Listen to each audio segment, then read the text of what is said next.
Adventure of the Three Students. It was in the year 95 that a combination of events into which I need not enter caused Mr. Sherlock Holmes and myself to spend some weeks in one of our great university towns, and it was during this time that the small but instructive adventure which I am about to relate befell us. It will be obvious that any details which would help the reader exactly to identify the college or the criminal would be injudicious and offensive. So painful a scandal may well be allowed to die out. With due discretion, the incident itself may, however, be described, since it serves to illustrate some of those qualities to which my friend was remarkable. I will endeavour in my statement to avoid such terms as would serve to limit the events to any particular place, or give a clue as to the people concerned. We were reading at the time in furnished lodgings close to a library where Sherlock Holmes was pursuing some laborious researches in early English charters, researches which led to results so striking that they may be the subject of one of my future narratives. Here it was that one evening we received a visit from an acquaintance, Mr. Hilton Soames, tutor and lecturer at the College of St. Luke's. Mr. Soames was a tall, spare man of a nervous and excitable temperament. I had always known him to be restless in his manner, but on this particular occasion he was in such a state of uncontrollable agitation that it was clear something very unusual had occurred. "I trust, Mr. Holmes, that you can spare me a few hours of your valuable time. We have had a very painful incident at St. Luke's, and really, but for the happy chance of your being in town, I should have been at a loss what to do." "I am very busy just now, and I desire no distractions," my friend answered. "I should much prefer that you called in the aid of the police." "No, no, my dear sir, such a course is utterly impossible. When once the law is evoked, it cannot be stayed again, and this is just one of those cases where, for the credit of the college, it is most essential to avoid scandal. Your discretion is as well known as your powers, and you are the one man in the world who can help me. I beg you, Mr. Holmes, to do what you can." My friend's temper had not improved since he had been deprived of the congenial surroundings of Baker Street. Without his scrapbooks, his chemicals, and his homely untidiness, he was an uncomfortable man. He shrugged his shoulders in ungracious acquiescence, while our visitor, in hurried words, and with much excitable gesticulation, poured forth his story. "I must explain to you, Mr. Holmes, that tomorrow is the first day of the examination for the Fortescue Scholarship. I am one of the examiners. My subject is Greek, and the first of the papers consists of a large passage of Greek translation which the candidate has not seen. This passage is printed on the examination paper, and it would naturally be an immense advantage if the candidate could prepare it in advance. For this reason great care is taken to keep the paper secret. Today, about 3 o'clock, the proofs of this paper arrived from the printers. The exercise consists of half a chapter of Thucydides. I had to read it over carefully, as the text must be absolutely correct. At 4:30 my task was not yet completed. I had, however, promised to take tea in a friend's room, so I left the proof upon my desk. I was absent rather more than an hour. You are aware, Mr. Holmes, that our college doors are double, a green baize one within and a heavy oak one without. As I approached my outer door, I was amazed to see a key in it. For an instant I imagined that I had left my own there, but on feeling in my pocket, I found that it was all right. The only duplicate which existed, so far as I knew, was that which belonged to my servant Bannister, a man who has looked after my room for 10 years, and whose honesty is absolutely above suspicion. I found that the key was indeed his, that he had entered my room to know if I wanted tea, and that he had very carelessly left the key in the door when he came out. His visit to my room must have been within a very few minutes of my leaving it. His forgetfulness about the key would have mattered little upon any other occasion, but on this one day it has produced the most deplorable consequences. The moment I looked at my table, I was aware that someone had rummaged among my papers. The proof was in 3 long slips. I had left them all together. Now I found that one of them was lying on the floor, one was on the side table near the window, and the third was where I had left it. Holmes stirred for the first time. The first page on the floor, the second in the window, the third where you left it, said he. Exactly, Mr. Holmes. You amaze me. How could you possibly know that? Pray continue your very interesting statement. For an instant I imagined that Bannister had taken the unpardonable liberty of examining my papers.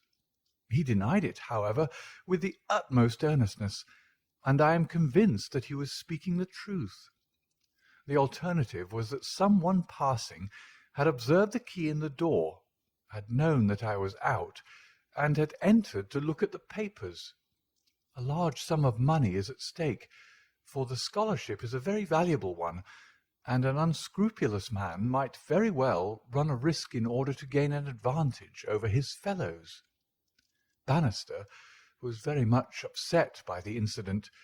He had nearly fainted when we found that the papers had undoubtedly been tampered with. I gave him a little brandy and left him collapsed in a chair while I made a most careful examination of the room. I soon saw that the intruder had left other traces of his presence beside the rumpled papers. On the table in the window were several shreds from a pencil which had been sharpened. A broken tip of lead was lying there also. Evidently, the rascal had copied the paper in a great hurry, had broken his pencil, and had been compelled to put a fresh point to it. Excellent, said Holmes, who was recovering his good humour as his attention became more engrossed by the case. Fortune has been your friend. This was not all. I have a new writing table with a fine surface of red leather. I am prepared to swear, and so is Bannister, that it was smooth and unstained. Now I found a clean cut in it about 3 inches long, not a mere scratch, but a positive cut.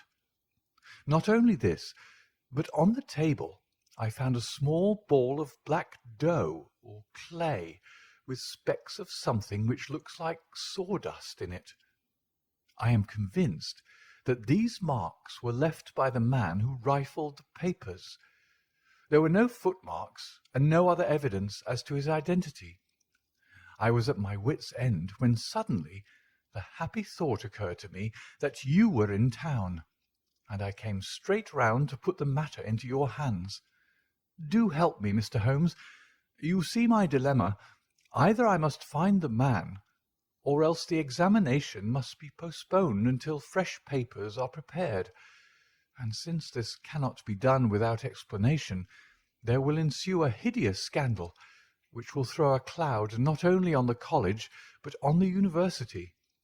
Above all things, I desire to settle the matter quietly and discreetly.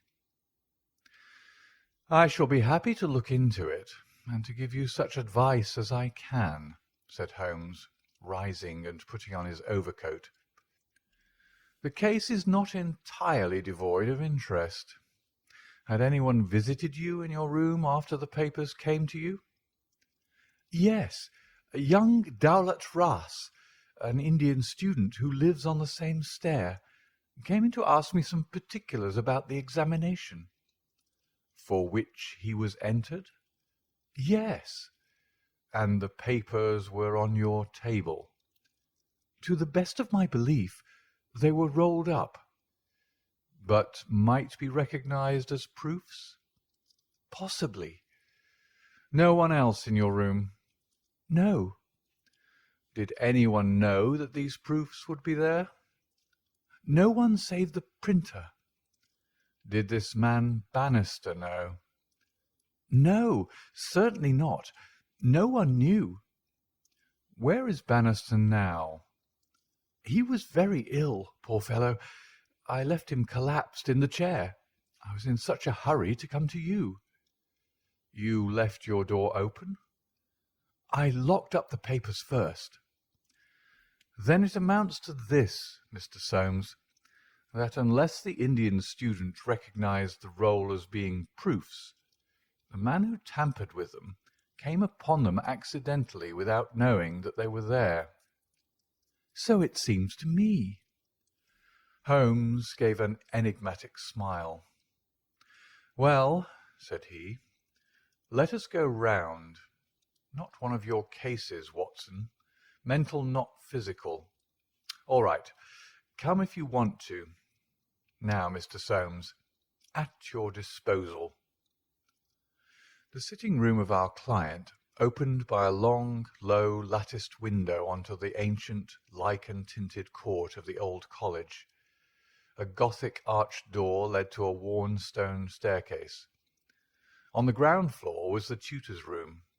Above were 3 students, one on each story. It was already twilight when we reached the scene of our problem. Holmes halted and looked earnestly at the window. Then he approached it, and standing on tiptoe with his neck craned, he looked into the room. "He must have entered through the door. There is no opening except the one pane," said our learned guide. "Dear me," said Holmes, and he smiled in a singular way as he glanced at our companion. "Well, if there is nothing to be learned here, we had best go inside." The lecturer unlocked the outer door and ushered us into his room. We stood at the entrance while Holmes made an examination of the carpet. "I am afraid there are no signs here," said he. "One could hardly hope for any upon so dry a day. Your servant seems to have quite recovered. You left him in a chair, you say. Which chair?" "By the window there." "I see. Near this little table. You can come in now. I have finished with the carpet. Let us take the little table first. Of course, what has happened is very clear. The man entered and took the papers sheet by sheet from the central table. He carried them over to the window table because from there he could see if you came across the courtyard, and so could effect an escape." "As a matter of fact, he could not," said Soames, "for I entered by the side door." "Ah, that's good. Well, anyhow, that was in his mind. Let me see the 3 strips. No finger impressions. No. Well, he carried over this one first, and he copied it. How long would it take him to do that, using every possible contraction? Quarter of an hour, not less. Then he tossed it down and seized the next. He was in the midst of that when your return caused him to make a very hurried retreat. Very hurried, since he had not time to replace the papers which would tell you that he had been there. You were not aware of any hurrying feet on the stair as you entered the outer door?" "No, I can't say I was." "Well, he wrote so furiously that he broke his pencil, and had, as you observe, to sharpen it again. This is of interest, Watson. The pencil was not an ordinary one. It was above the usual size, with a soft lead. The outer colour was dark blue, the maker's name was printed in silver lettering, and the piece remaining is only about 1.5 inches long. Look for such a pencil, Mr. Soames, and you have got your man. When I add that he possesses a large and very blunt knife, you have an additional aid. Mr. Soames was somewhat overwhelmed by this flood of information.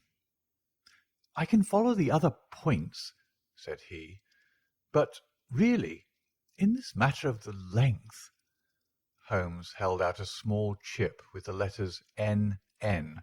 and a space of clear wood after them. "You see?"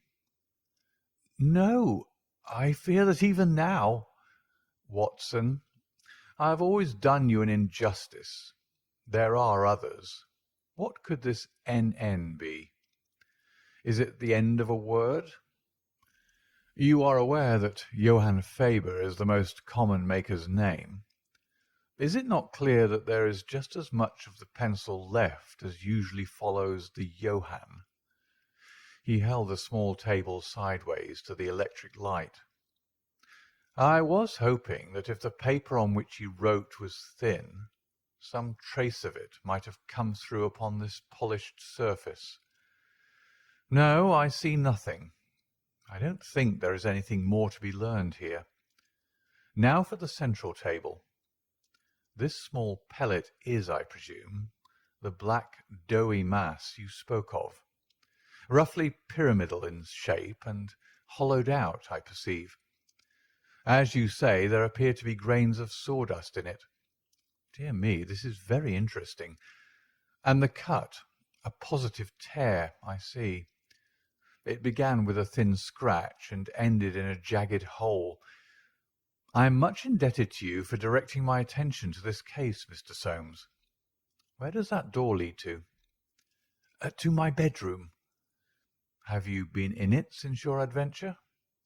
"No, I came straight away for you." "I should like to have a glance around. What a charming old-fashioned room! Perhaps you will kindly wait a minute until I have examined the floor. No, I see nothing. What about this curtain? You hang your clothes behind it. If anyone were forced to conceal himself in this room, he must do it there, since the bed is too low and the wardrobe too shallow. No one there, I suppose." As Holmes drew the curtain, I was aware, from some little rigidity and alertness of his attitude, that he was prepared for an emergency. As a matter of fact, the drawn curtain disclosed nothing but 3 or 4 suits of clothes hanging from a line of pegs. Holmes turned away and stooped suddenly to the floor. "Hello! What's this?" said he. It was a small pyramid of black putty-like stuff, exactly like the one upon the table of the study. Holmes held it in his open palm in the glare of the electric light. "Your visitor seems to have left traces in your bedroom as well as in your sitting-room, Mr. Soames." "What could he have wanted there?" "I think it is clear enough. You came back by an unexpected way, and so he had no warning until you were at the very door. What could he do? He caught up everything which would betray him, and he rushed into your bedroom to conceal himself." "Good gracious, Mr. Holmes! Do you mean to tell me that all the time I was talking to Bannister in this room, we had the man prisoner if we had only known it?" "So I read it." "Surely there is another alternative, Mr. Holmes. I don't know whether you observed my bedroom window." "Lattice-paned, lead framework, 3 separate windows, one swinging on hinge and large enough to admit a man." "Exactly. And it looks out on an angle of the courtyard so as to be partly invisible. The man might have effected his entrance there, left traces as he passed through the bedroom, and finally, finding the door open, have escaped that way." Holmes shook his head impatiently. "Let us be practical," said he. "I understand you to say that there are these 3 students who use this stair, and are in the habit of passing your door." "Yes, there are." "And they are all in for this examination?" "Yes."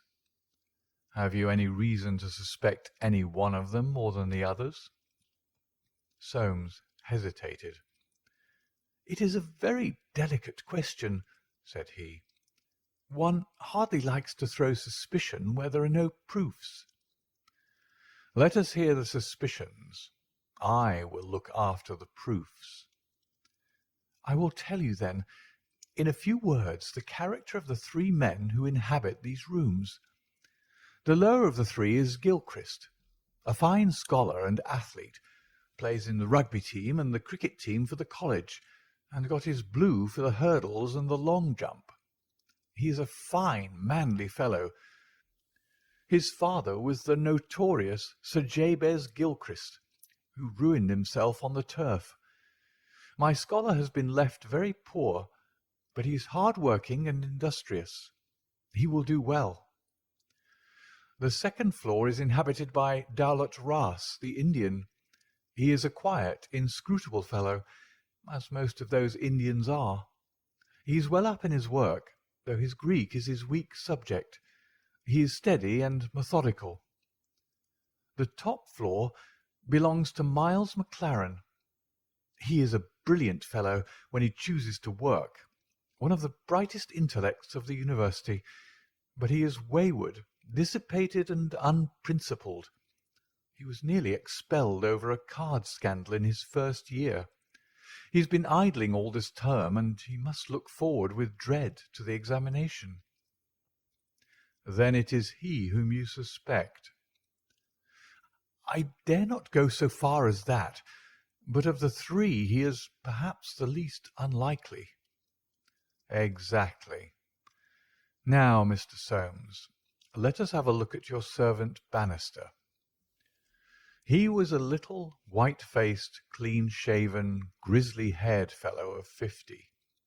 He was still suffering from this sudden disturbance of the quiet routine of his life. His plump face was twitching with his nervousness, and his fingers could not keep still. "We were investigating this unhappy business, Bannister," said his master. "Yes, sir." "I understand," said Holmes, "that you left your key in the door." "Yes, sir." "Was it not very extraordinary that you should do this on the very day when there were these papers inside?" "It was most unfortunate, sir, but I have occasionally done the same thing at other times." "When did you enter the room?" "It was about 4:30. That is Mr. Soames' tea time." "And how long did you stay?" "When I saw that he was absent, I withdrew at once." "Did you look at these papers on the table?" "No, sir, certainly not." "How came you to leave the key in the door?" "I had a tea tray in my hand, and I thought I'd come back for the key, then I forgot." "Has the outer door a spring lock?" "No, sir."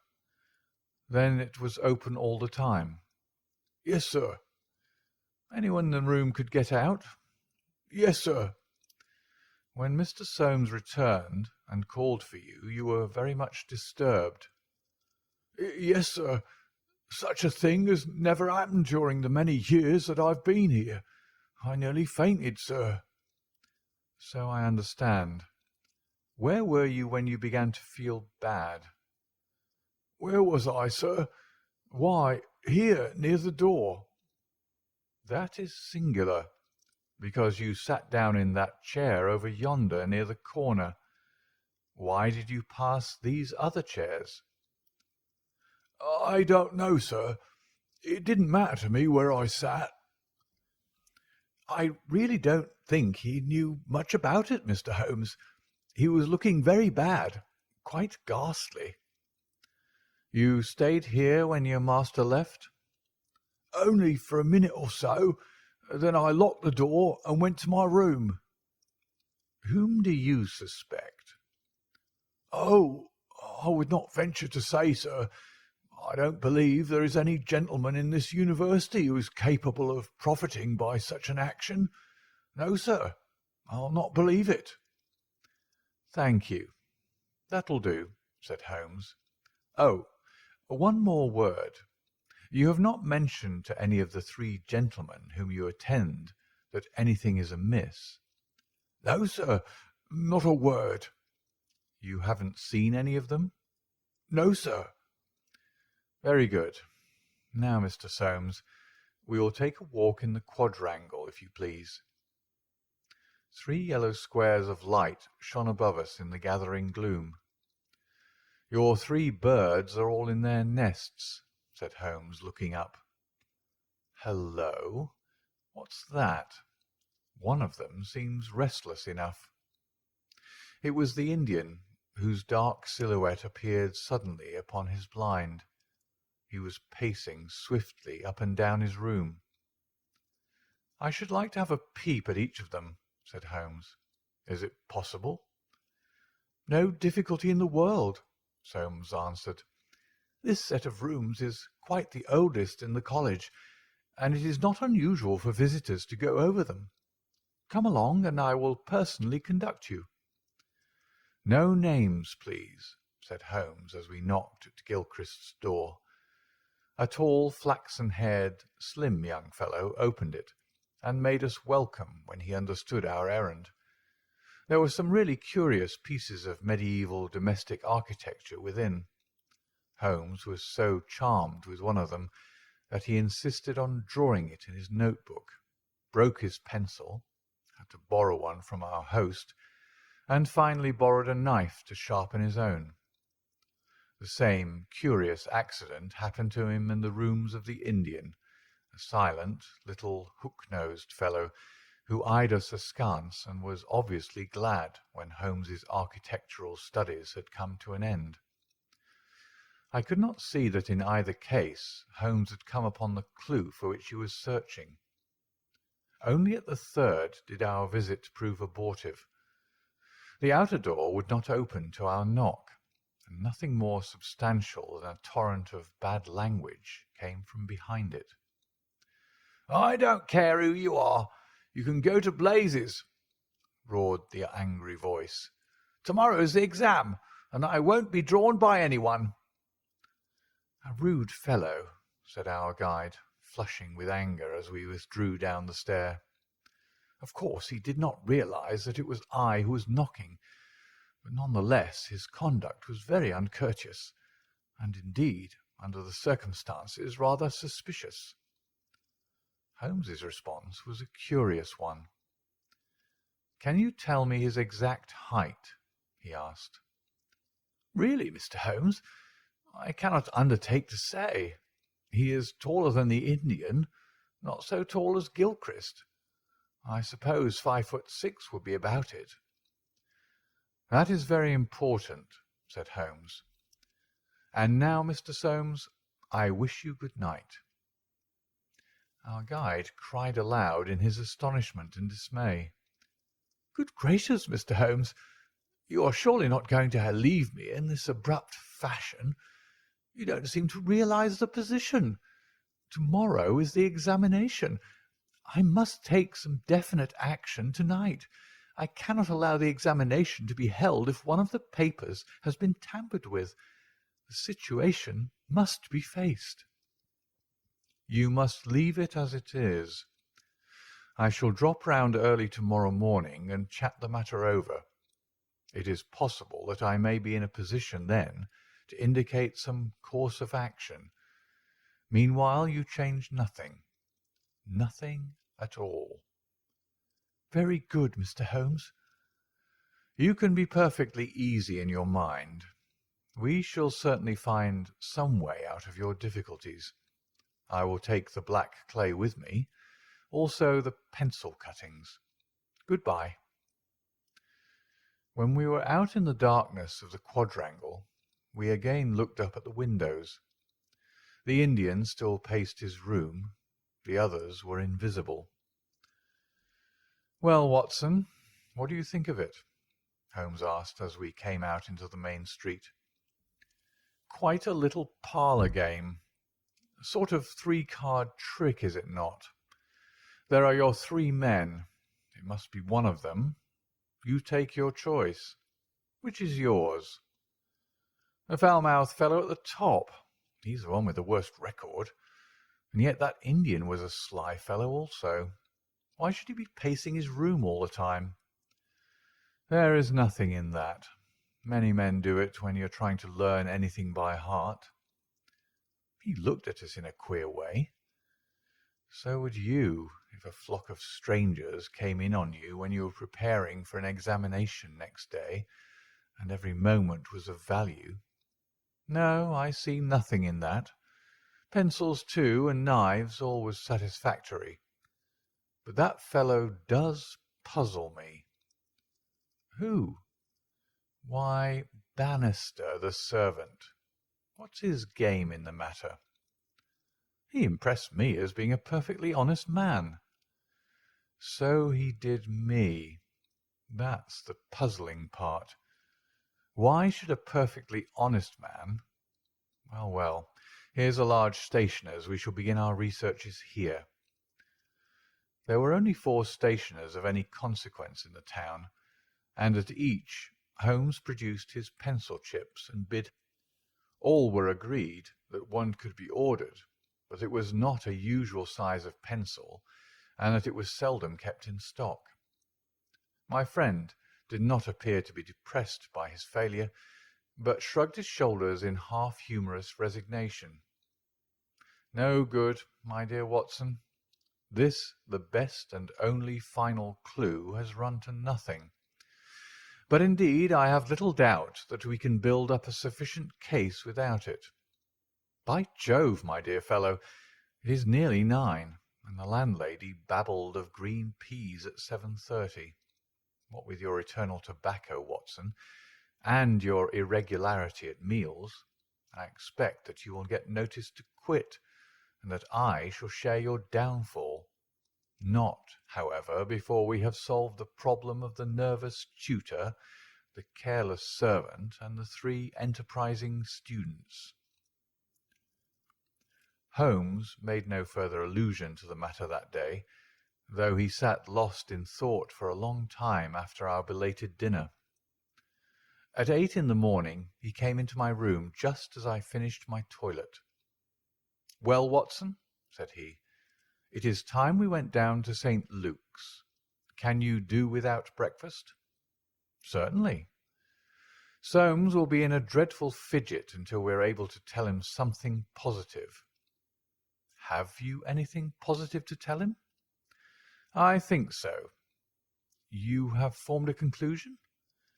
"Yes, my dear Watson, I have solved the mystery." "But what fresh evidence could you have got?" "Aha! It is not for nothing that I have turned myself out of bed at the untimely hour of 6. I've put in 2 hours hard work, and covered at least 5 miles with something to show for it. Look at that." He held out his hand. On the palm were 3 little pyramids of black doughy clay. "Why, Holmes, you only had 2 yesterday." "And 1 more this morning. It is a fair argument that wherever number 3 came from is also the source of numbers 1 and 2. Eh, Watson? Well, come along and put friend Soames out of his pain." The unfortunate tutor was certainly in a state of pitiable agitation when we found him in his chambers. In a few hours the examination would commence, and he was still in the dilemma between making the facts public and allowing the culprit to compete for the valuable scholarship.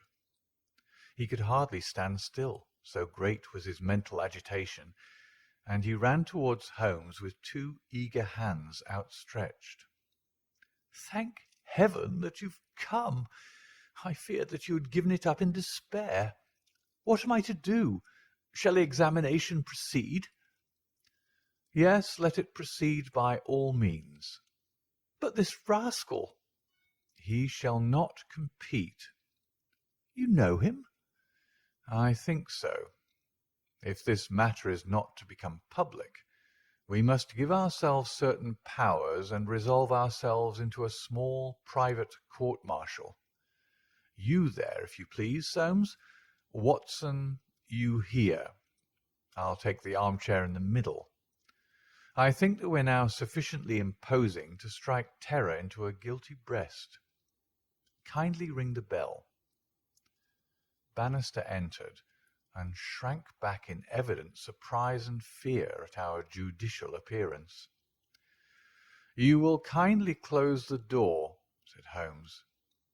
"Now, Bannister, will you please tell us the truth about yesterday's incident?" The man turned white to the roots of his hair. "I've told you everything, sir." "Nothing to add?" "Nothing at all, sir." "Well, then, I must make some suggestions to you. When you sat down on that chair yesterday, did you do so in order to conceal some object which would have shown who had been in the room?" Bannister's face was ghastly. "No, sir, certainly not." "It is only a suggestion," said Holmes suavely. "I frankly admit that I am unable to prove it, but it seems probable enough, since the moment that Mr. Soames's back was turned, you released the man who was hiding in that bedroom." Bannister licked his dry lips. "There was no man, sir." "Ah, that's a pity, Bannister. Up to now you may have spoken the truth, but now I know that you have lied." The man's face set in sullen defiance. "There was no man, sir." Come, Bannister." "No, sir, there was no one." "In that case you can give us no further information. Would you please remain in the room? Stand over there near the bedroom door. Now, Soames, I'm going to ask you to have the great kindness to go up to the room of young Gilchrist and to ask him to step down into yours." An instant later the tutor returned, bringing with him the student. He was a fine figure of a man, tall, lithe, and agile, with a springy step and a pleasant, open face. His troubled blue eyes glanced at each of us, and finally rested with an expression of blank dismay upon Bannister in the farther corner. "Just close the door," said Holmes. "Now, Mr. Gilchrist, we are all quite alone here, and no one need ever know one word of what passes between us. We can be perfectly frank with each other. We want to know, Mr. Gilchrist, how you, an honourable man, ever came to commit such an action as that of yesterday." The unfortunate young man staggered back and cast a look full of horror and reproach at Bannister. "No, no, Mr. Gilchrist, sir, I never said a word, never one word," cried the servant. "No, but you have now," said Holmes.